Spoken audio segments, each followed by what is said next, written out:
Hello, viewers. I am currently crouched down behind a shrub in the front yard because I wanted to share what I call my poor man's sprinkler system.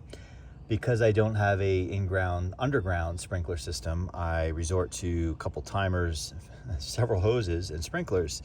And not ideal, but it's kind of a set it and forget it if you don't have a sprinkler system. So this particular one, I have one hose, one unit in the front yard, and I currently have it set to turn on at 5 in the morning and run. But this only has one kind of setting, meaning like it has one start time per day, where the one in the rear, you have multiple zones and you can set, I think, up to 3. It has 4 zones, and you could set them to come on and come off up to, I think, 3 times each per day. So this one is just a simple one. So usually in the afternoon, if I think about it, or evening, I manually turn it on to run for a while.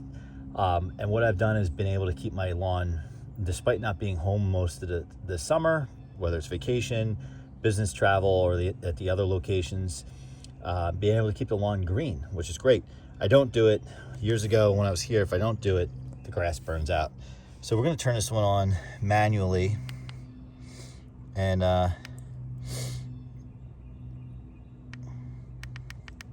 probably we'll put it for 60 minutes for now, just so we can see it running. And then there we go. And I know this looks kind of old, but it's not leaking. That's the important part. I just recently replaced this. These hoses I've had for like 10 years. They're starting to rust, but these were Lowe's hoses. One's just a garden hose, kind of using to clean the cars and whatever else. I wouldn't recommend using one of these for just like daily use, for light duty, for washing the cars, because they're a pain to wind up. But for running them through the yard, they're awesome. These hoses I've had a while. So let's, if I could not hurt myself standing up, take a look. So we have this one running out here. You know, you have to kind of play with it, obviously, to get it just right for coverage. And I was a little late putting it out this year. Normally I put it out typically where this location is. We don't start cutting the lawn till like the very end of April, early May. Where other locations, that happens in March, further south. So what you see, the brown here, is the clippings from my son cutting the lawn. So typically the lawn's a little bit greener right now, but because I waited, kind of dried a little bit, but aggressively kind of watering, and it looks pretty good. So these sprinklers here, I have a few of them. One I accidentally broke, but these were from Lowe's. And what I do is, when I mow the lawn, I have to pull them up, right? And that's a pain in the neck. Because then you have to kind of replace them back in the same spot you left them. And that, I'm trying not to get wet here, although it feels good. The only problem with that is you will leave marks on the grass, and people who are super finicky and touchy won't like that, and they'll say, you know, I don't like to do that. I like to wind my hose up every single night. Well, guess what? I'm not here every single day. I do work, do have other things to do. So I just deal with it. I do definitely move the hose around on the grass. But the sprinkler, I try to put in the same exact spot, even though it will leave a mark. The other side note is, when I do put them away, I do take a Sharpie and write on them. I don't take the sprinkler off the hose. I leave it on the hose, and I run the hose down the driveway to get any water that's left in it out. And I take a Sharpie and I write on the sprinkler, just kind of like I'll write FY for front yard. Usually when I set them back up, the marker like wears away, and I have to rewrite it again in the fall. But I've learned that trick. Otherwise, you spend time, like say on that side yard over there, setting up a sprinkler so it has just a very small kind of I guess field of view, or whatever you want to call it. You spend all this time setting it up, and then the next year you go put it out and you put it in a different spot, and you're like, oh, I gotta reset it again. So at least that's kind of a cheat. So let's go around to the back, and you can see it's hitting these bushes, which look pretty good.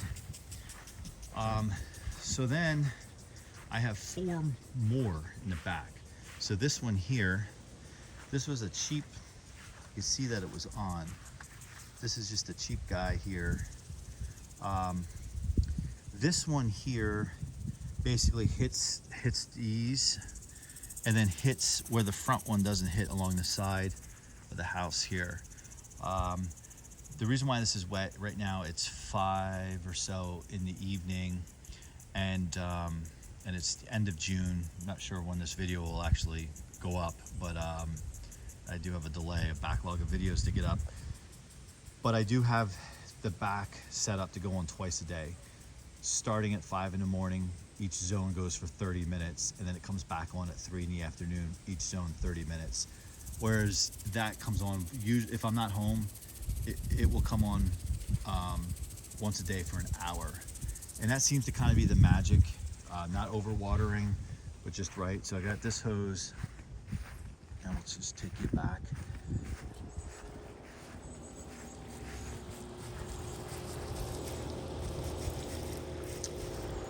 If you watch my videos, that's the noise the Frigidaire is making. So it comes here to this, and it's telling us the next time it comes on.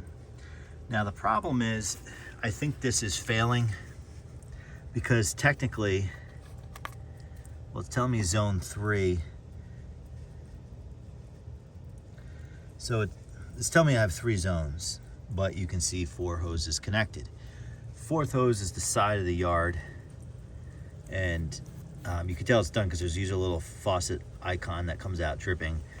I have to deal with this because last year I was able to finagle with it and get all 4 zones to show up on the screen, but now it's just no longer. It has a fresh battery in it, you can see.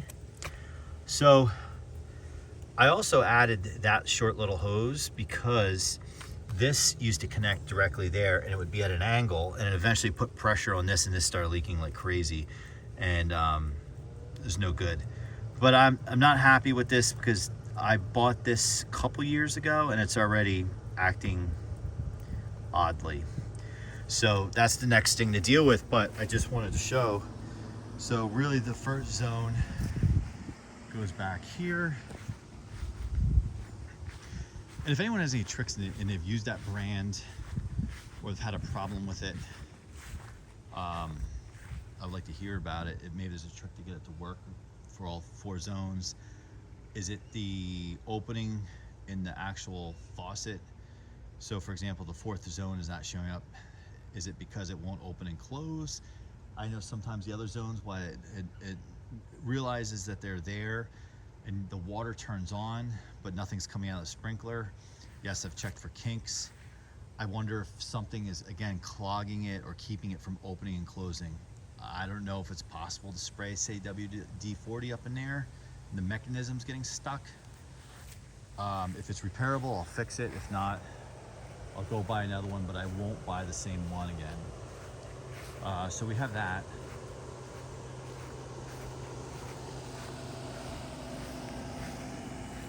So we have that, and then, well, really, I showed you the zone on the side, so that's zone 3.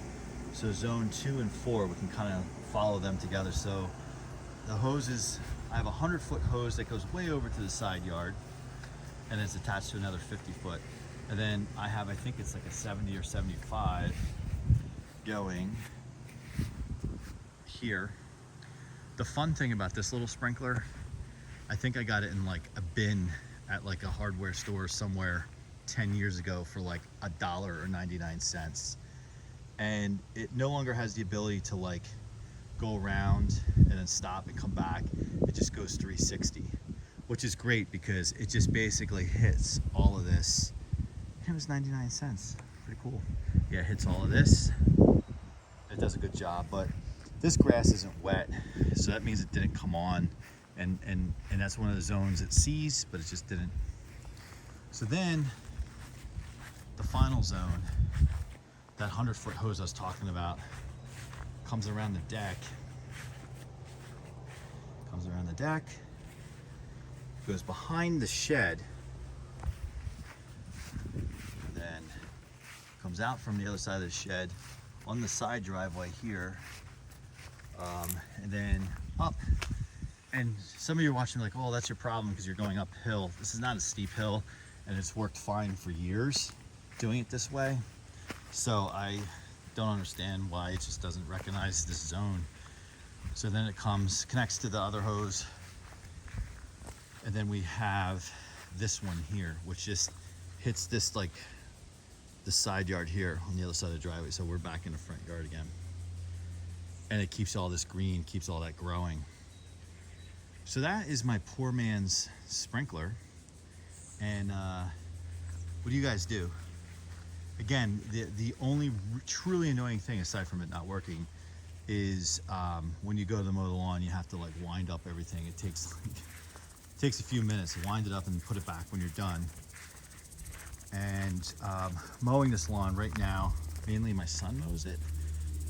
I do have a riding lawnmower, which is if you follow the channel, that thing is still in the shop and a problem.